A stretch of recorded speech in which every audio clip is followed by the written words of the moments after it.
Assalamualaikum warahmatullahi wabarakatuh. Hai pemirsa Birawa TV, masih di acara Kupas ASN. Tema kali ini tentang seputar pelatihan kepemimpinan administrator. Kebetulan ketika bicara ASN, bicara Kupas ASN, kita tentunya banyak hal pertanyaan-pertanyaan yang harus kita jawab ya. Nah, kebetulan juga hari ini kami sudah kedatangan 3 orang yang insya Allah nanti akan membahas banyak hal. Apa itu? Yang salah satu temanya adalah tentang pelatihan kepemimpinan administrator tadi yang saya sebutkan.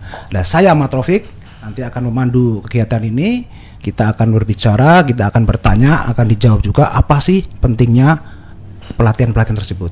Kebetulan saat ini bersama kita sudah hadir yang pertama Pak Tiswoto dari BKP SDM Pak ya. Betul Pak. Assalamualaikum warahmatullahi wabarakatuh. Waalaikumsalam warahmatullahi wabarakatuh. Yang kemudian Ibu Anissa Bu. Ibu Anissa dari BPKPAD Kabupaten Batang. Betul Pak. Beliau kabit juga Bu ya.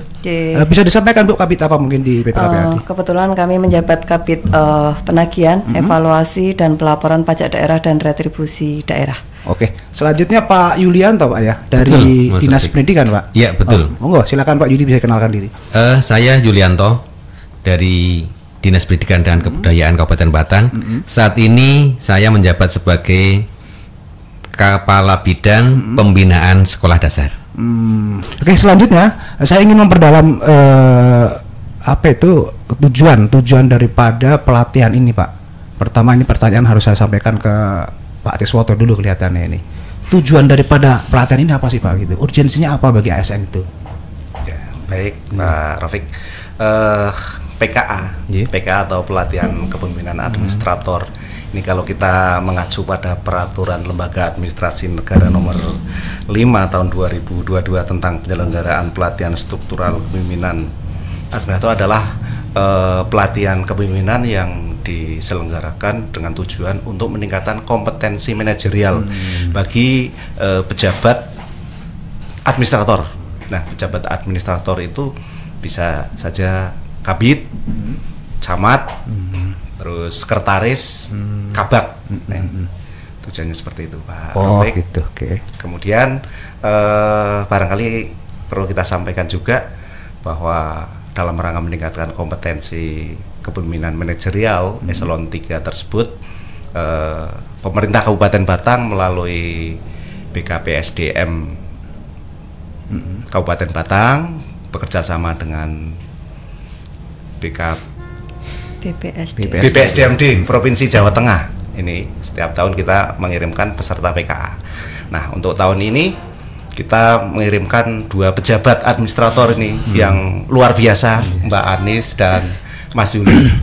Di dalam pelatihan kepemimpinan administrator adalah harus menciptakan inovasi, ya. Menciptakan inovasi. Apa itu inovasi yang digagas oleh institusi mereka? Ada pantang sambat dan pangkur mulok. Nah, untuk memperdalam itu nanti Mas Raufik bisa menggali lewat peserta. Itu pengantar dari kami Pak. Oke, terima kasih Pak Tiswoto. Nampaknya udah jelas ya bahwa ternyata pelatihan-pelatihan ini semacam ini penting banget nih. Kebetulan saat ini beliau yang berdua hadir bersama kita ini, Bu Anis dan Pak Yuli ini salah satu pesertanya Pak Aziz ya. Iya betul, luar biasa. Kalau ngomong luar biasa boleh Mbak kita tepuk tangan Pak, beliau berdua. Oke, selanjutnya untuk tadi sudah disampaikan juga ada pangkur mulok, tadi satu lagi bilang pantang sambat ya. Pantang sambat. Ini saya harus mulai dari mana dulu? Dari Pak Yuli atau Bu Anis dulu pertanyaannya? Senior dulu. Oh, senior. Oke. Silakan. Tapi kalau saya lebih sering wanita itu didahulukan aja. Iya. Juga itu pertanyaan. Juga urut-urutan aja Bu. Yang pertama untuk Ibu Anis, mohon izin Bu bisa kenalkan diri tadi kayaknya Ibu Anis ini salah satu kabit di BPKPAD Batang. Kalau saya tidak salah coba saya menyampaikan Ibu Anisah sarjana sastra Bu ya. Beliau sebagai Kepala Bidang Penagihan, Evaluasi dan Pelaporan Pajak Daerah dan Retribusi Daerah di BPKPAD Kabupaten Batang. Itu tentunya sebagai salah satu kabit di BPKD beliau bukan orang yang kaleng-kaleng ya, Hasan. Itu orang pasti punya kemampuan Pak Des ya, pasti. Dan salah satu inovasi yang beliau lahirkan, yang beliau hadirkan itu salah satunya pantang sambat. Pantang sambat itu apa Ibu? Coba bisa dijelaskan Bu. Maksudnya apa itu pantang sambat gitu? Terima kasih. Enak manggil Mas Raufik ya daripada Pak Raufik. Oh boleh Bu. Enak Mas Raufik ya. Tadi mohon maaf saya panggil Pak Rafiq. Jadi izin Mas Rafiq, pantang sambat ini adalah karena pantang sambat itu kepanjangannya dari pajaknya Batang bersama Samsat Batang. Ini adalah layanan jemput bola terkait dengan pelayanan pajak daerah, dan ini merupakan kolaborasi atau sinergitas antara Pemkab Batang dalam hal ini BPKPAD yang selaku pemungut pajak pada pemerintah Kabupaten Batang ini bersinergi dengan Samsat. Samsat itu kantor UPPD Batang. Kalau kita biasanya kenalnya Samsat Batang ya kantor UPPD, padahal Samsat itu ada UPPD Batang di situ. Jadi UPT dari Bapenda Provinsi Jawa Tengah, kemudian PT Jasara Harja cabang Pekalongan, terus kemudian Satlantas Polres Batang, juga dengan Bank Jateng cabang Batang. Itu yang terkait dengan pantang sambat. Oke, berarti pantang sambat itu tidak bisa berdiri sendiri, Bu ya. Ada pihak yang terlibat ya. Salah tadi sampaikan apa itu UPPD, Bu? UPPD. Apa itu UPPD, Bu? Unit pelaksana pengelolaan pendapatan daerah. Oh gitu. Berarti dia semacam apa itu kalau swasta kantor cabang UPT Bapenda. Jadi yang mengelola pendapatan tapi yang di pemerintah Kabupaten Batang. Bisa disampaikan Ibu, dijelaskan ke kami tentang apa sih peran dari masing-masing pihak-pihak tersebut. Tadi BPKAD sebagai apa nih, UPPD sebagai apa, Jasara sebagai apa dan sebagainya, Bu. Terima kasih Mas Rafiq. Jadi mungkin sebelum ke peran ke masing-masing, saya bercerita kenapa sih pantang sambat ini akhirnya muncul. Betul. Jadi mengawali dari berlakunya Undang-Undang Nomor 1 Tahun 2022 tentang hubungan keuangan antara pemerintah pusat dan pemerintahan daerah. Kami daerah itu dituntut untuk semakin meningkatkan kemandirian daerah. Kebetulan saat ini memang posisi kemandirian daerah Kabupaten Batang masih rendah, masih di bawah 20%. Makanya dituntut untuk kita gali potensi, kita berinovasi dan bersinergitas dengan instansi yang lain atau instansi vertikal maupun yang lain, baik itu pemerintah pusat, pemerintah provinsi maupun swasta. Kemudian kita mulai tahun 2025 kita dikenalkan yang namanya option pajak kendaraan bermotor dan option biaya balik nama kendaraan bermotor. Ini pungutan tambahan. Kalau dulu kita di SNK itu hanya pajak kendaraan bermotor. Kalau kita melihat sekarang ketika kita membayar pajak kendaraan bermotor, di situ sudah tertulis option. Nah, karena option ini sebagai pengganti bagi hasil pajak provinsi yang langsung masuk ke kita. Jadi ketika jenengan bayar, nanti ada 66% yang masuk di pemerintah Kabupaten Batang, sehingga diperlukan sinergitas kerja yang bareng, kerjasama yang bagus antara Pemprov dengan Pemkab. Ini yang mengawali inovasi pantang sambat. Jadi tuntutan untuk berkolaborasi dalam rangka meningkatkan PAD, khususnya dari pajak kendaraan bermotor, di mana berdasarkan dari data Korlantas Polri, bahwasanya tingkat kepatuhan pajak kendaraan bermotor itu masih di angka di bawah 50%, jadi masih sangat rendah. Dengan pelibatan pemerintah kabupaten, harapannya tingkat kepatuhan masyarakat meningkat, sehingga PAD baik kabupaten maupun provinsi juga meningkat. Terus kemudian peran masing-masing dari instansi apa saja. Yang pertama, kami dari BPKPAD, kami selaku koordinator terkait dengan pantang sambat ini. Kemudian kami nanti lebih memberikan pelayanan terkait dengan PBB P2, baik itu pembayaran maupun pelayanan. Terus kemudian kantor UPPD Batang. Kantor UPPD Batang ini yang jelas membantu kami secara teknis, kemudian untuk melayani terkait dengan pembayaran perpanjangan STNK atau pajak kendaraan bermotor. Jadi mereka yang verifikasi secara administrasi. Kemudian Satlantas. Satlantas juga memberikan dukungan teknis. Satlantas itu fungsinya terkait dengan rekiden, registrasi dan identifikasi kendaraan bermotor.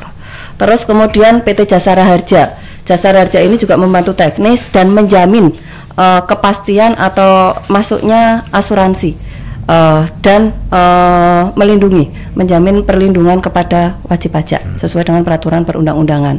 Kalau Bank Jateng, kita tahu Bank Jateng ini berarti membantu kami untuk menyiapkan terkait dengan pembayaran, di mana sekarang kita dituntut untuk cashless atau non tunai. Mungkin itu, Mas Rafiq. Oke, baik, luar biasa ya. Tampaknya Kita nanti akan elaborasi lebih jauh ini apa yang disampaikan Bu Anis tadi, tapi kayaknya kasihan juga Pak Yuli kalau kita biarkan. Jadi kita bergeser dulu ke Pak Yuli ya. Ini Pak Yuli tadi disampaikan juga ada pangkur mulok gitu Pak. Mungkin bisa disampaikan dulu Pak, pangkur mulok itu apa itu, makanan atau mainan apa gitu? Pangkur mulok itu. Coba bisa disampaikan. Matur nuwun Mas Rafiq.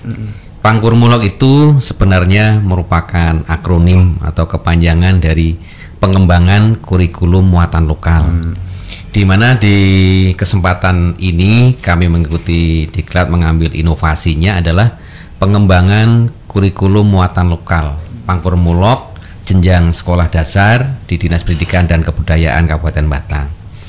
Dan inovasi ini bertujuan untuk menyusun dan mengimplementasikan jadi kurikulum muatan lokal yang menyesuaikan dengan kearifan lokal di Kabupaten Batang. Jadi untuk menyusun muatan lokal yang sistematis, komprehensif, dan berbasis pada kearifan lokal khususnya untuk yang jenjang SD.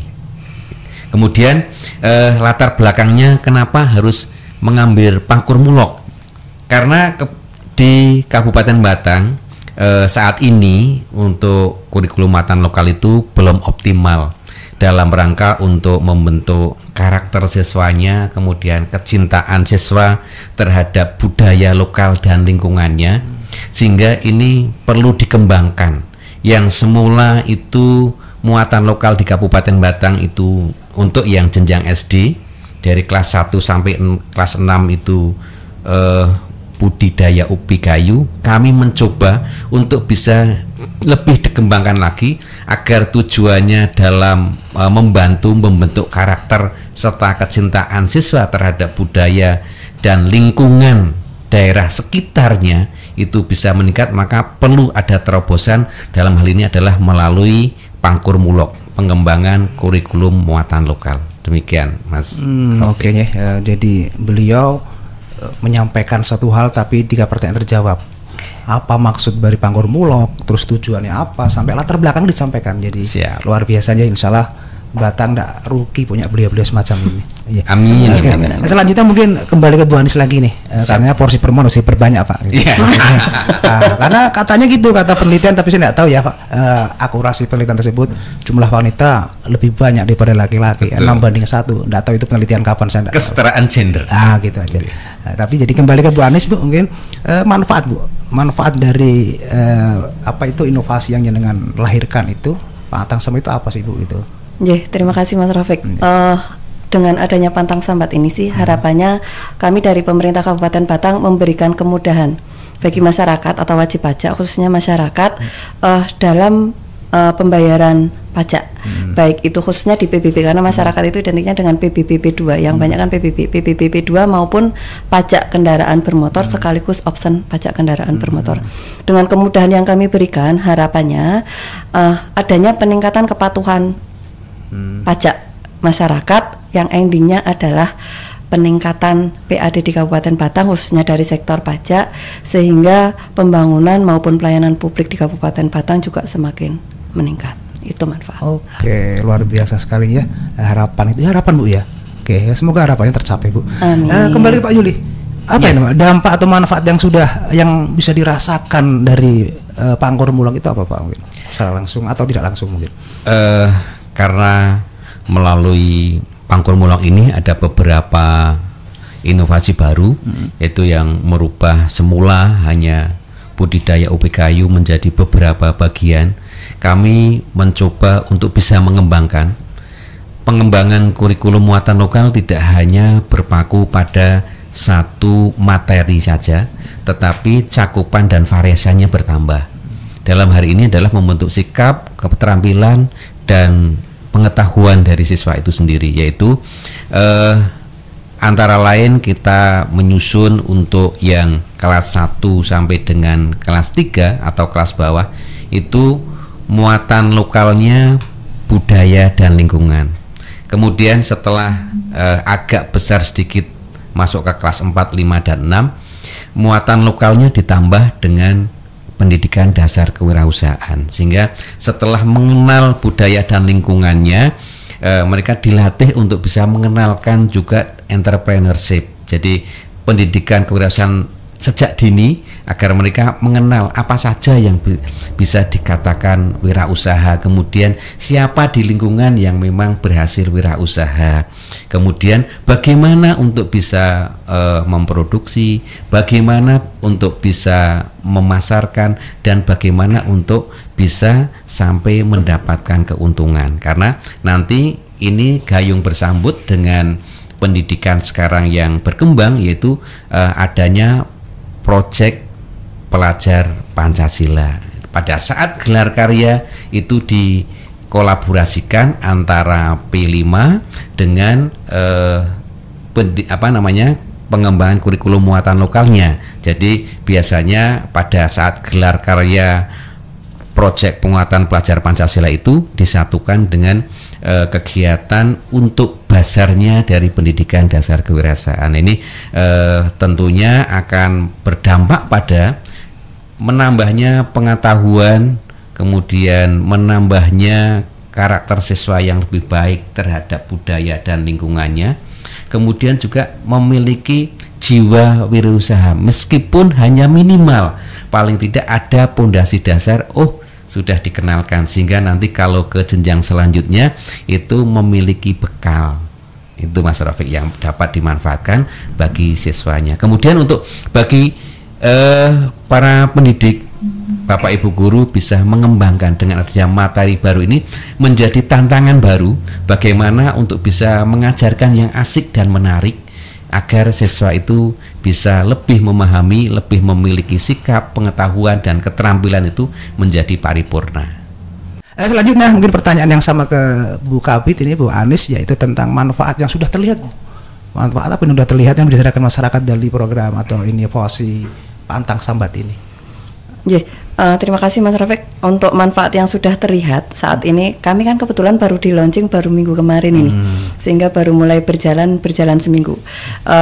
Yang jelas realisasi peningkatan baik PPBP 2 maupun PKB di bulan Juni ini sudah ada peningkatan.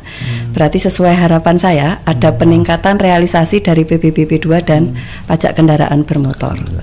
Sudah terlihat itu. Insya Allah semakin yang seminggu sudah kelihatan, semakin ke depan semakin banyak, dan ke depan pembangunan maupun pelayanan publik di Kabupaten Batang juga semakin baik. Amin ya Allah. Tujuannya mulia sekali Bu ya. Amin. Oke.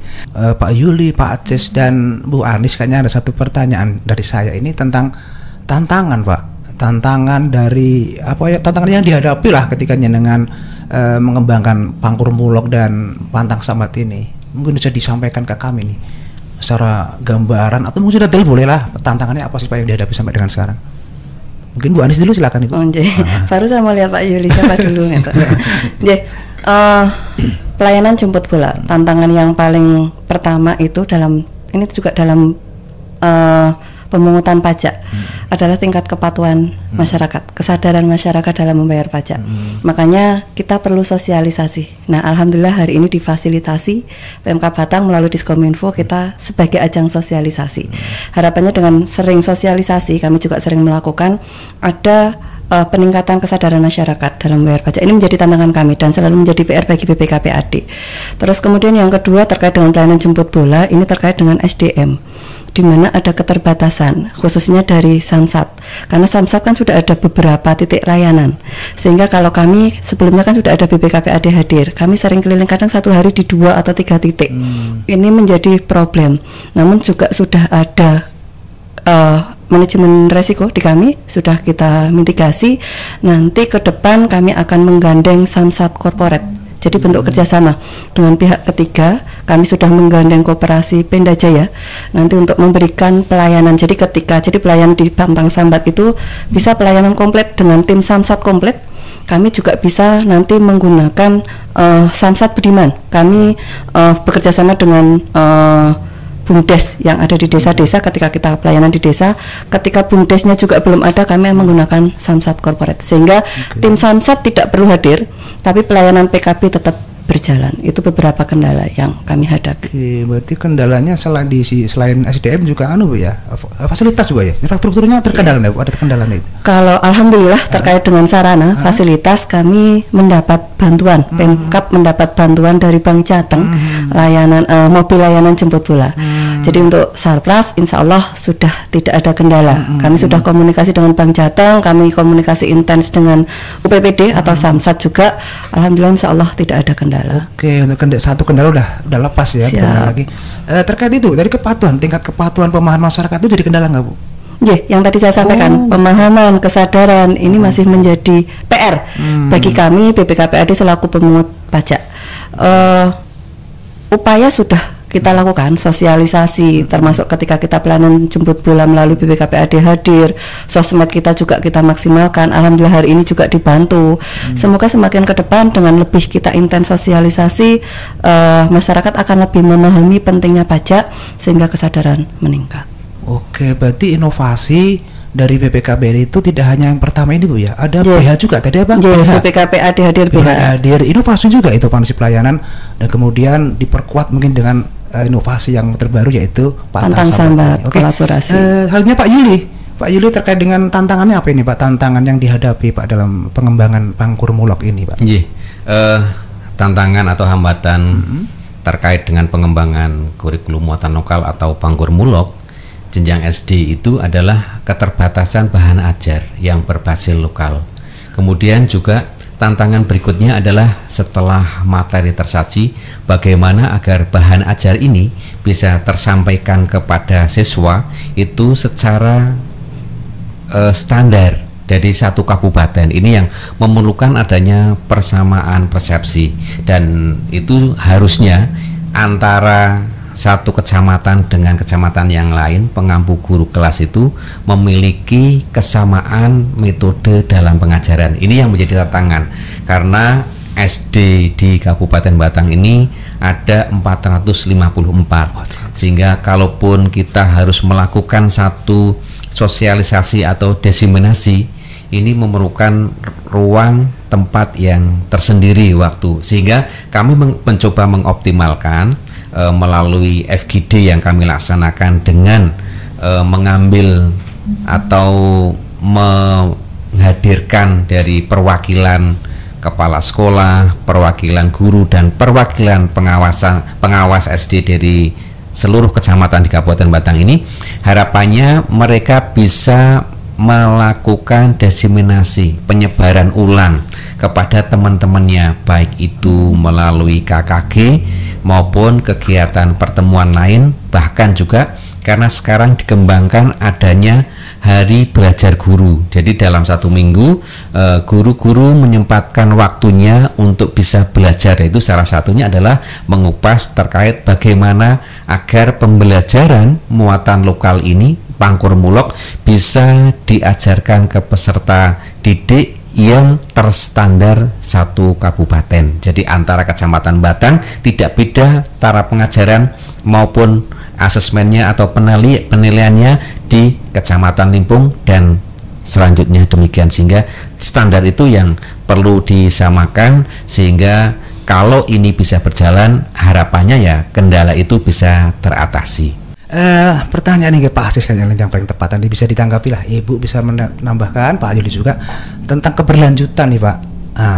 Keberlanjutan program ini ke depan semacam apa? Apakah ada rencana pengembangannya lebih lanjut? Apakah hanya berhenti nih ketika program ini selesai, beliau-beliau yang ikut diklat open ini selesai akan berhenti, atau ada semacam keberlanjutan Pak mungkin? Ya, terima kasih Mas Taufik. Program pelatihan ini ada tahapannya. Ya, ini mungkin ada jangka panjang, kemudian jangka menengah, jangka pendek.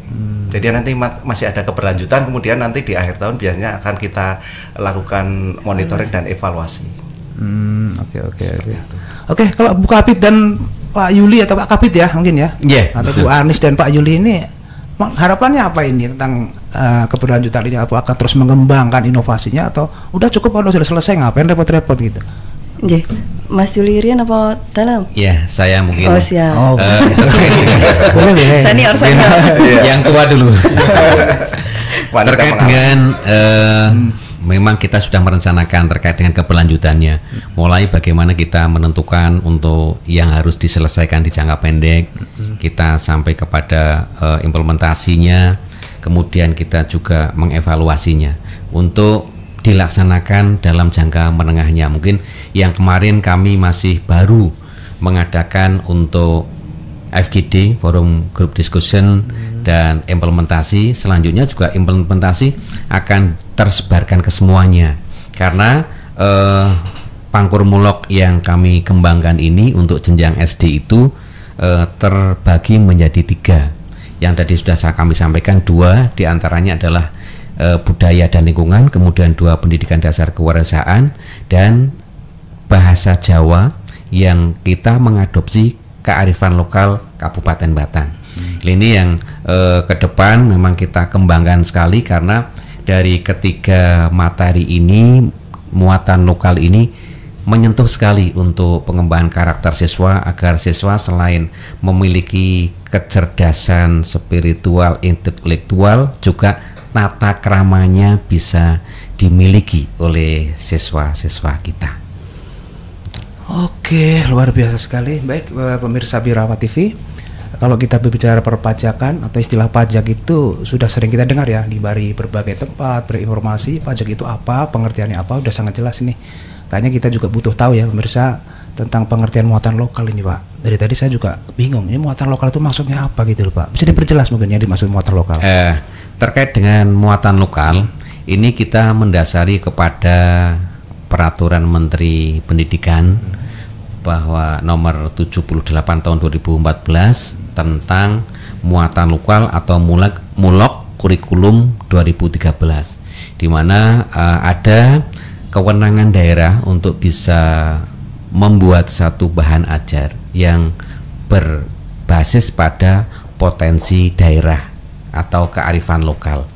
Dan dari Kabupaten sendiri dengan menindaklanjutinya dengan Peraturan Bupati nomor 88 tahun 2021, yaitu tentang kurikulum muatan daerah Kabupaten Batang dan kurikulum muatan sekolah bidang agama di Kabupaten Batang.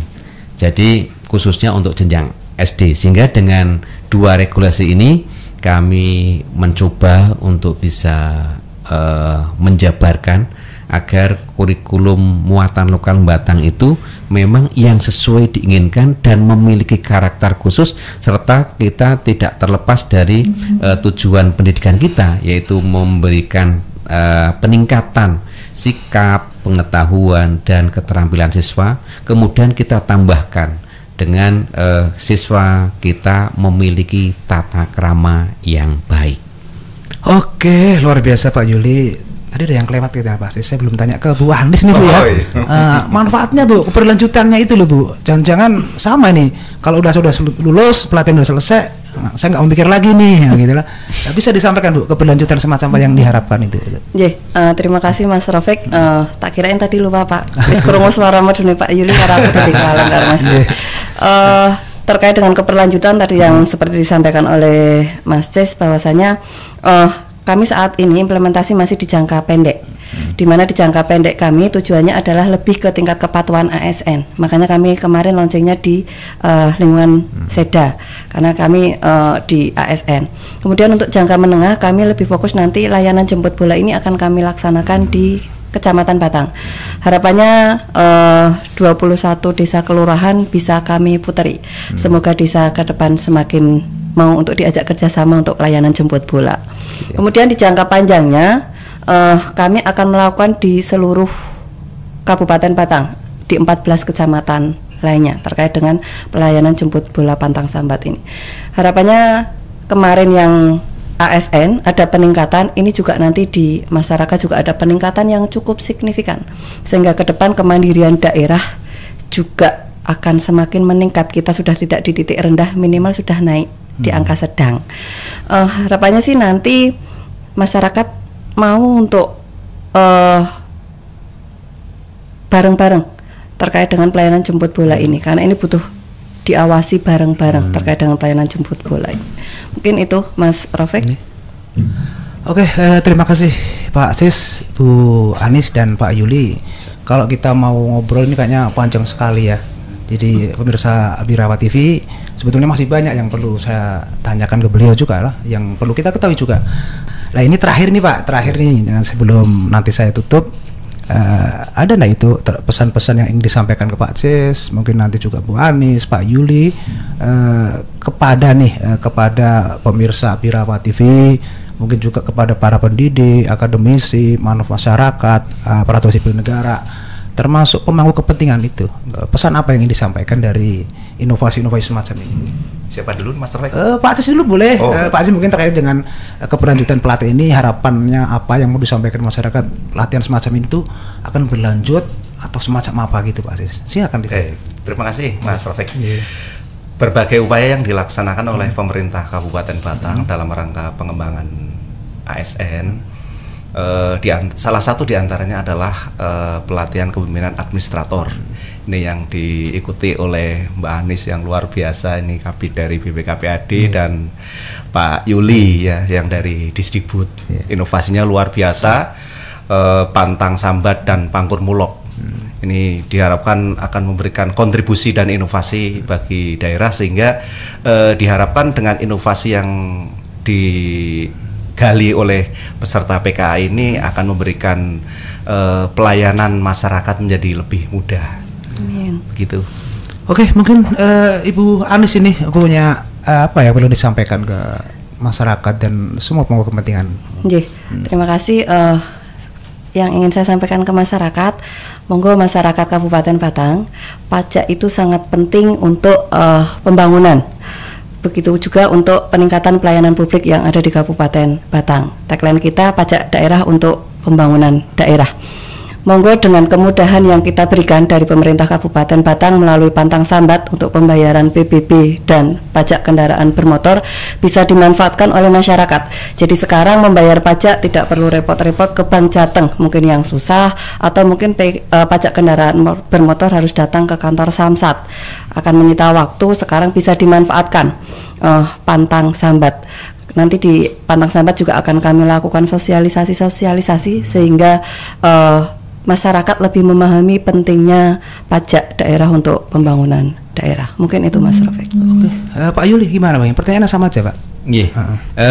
Kepada masyarakat Batang, khususnya untuk para orang tua siswa, kami mengharapkan tentunya umpan baliknya.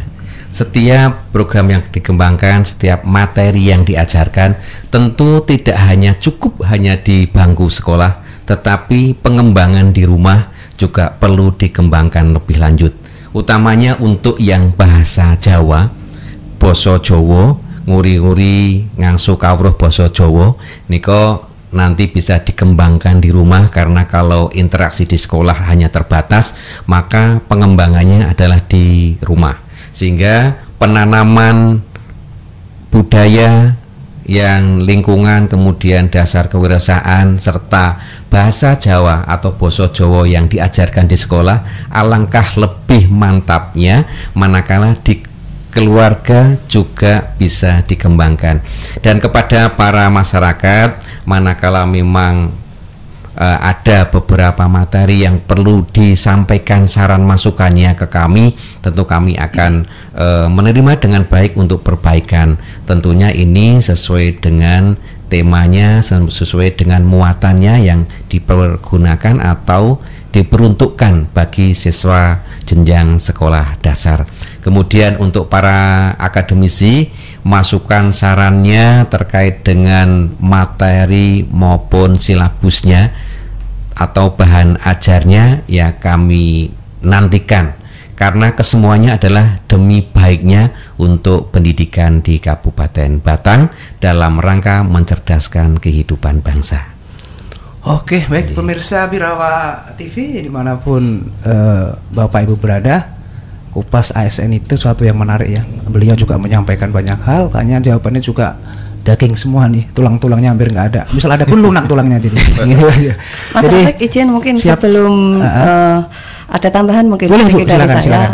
Tadi mungkin untuk masyarakat, untuk pemerintah Kabupaten Batang, kami Mas Yuli nggih. Saya secara pribadi maupun secara jabatan matur nuwun sangat kepada pemerintah Kabupaten Batang, Bapak Bupati, Bapak Wakil Bupati Batang, Ibu PJ Sekda, Kepala BKPSDM. Saya juga masih agak susah, enak BKD teman-teman. Kepala BKD, Kepala BKPSDM, Pak C selaku Kabid Pengembangan Kompetensi. Saya juga tidak hafal Kabid Pengembangan Kompetensi dan apa tadi.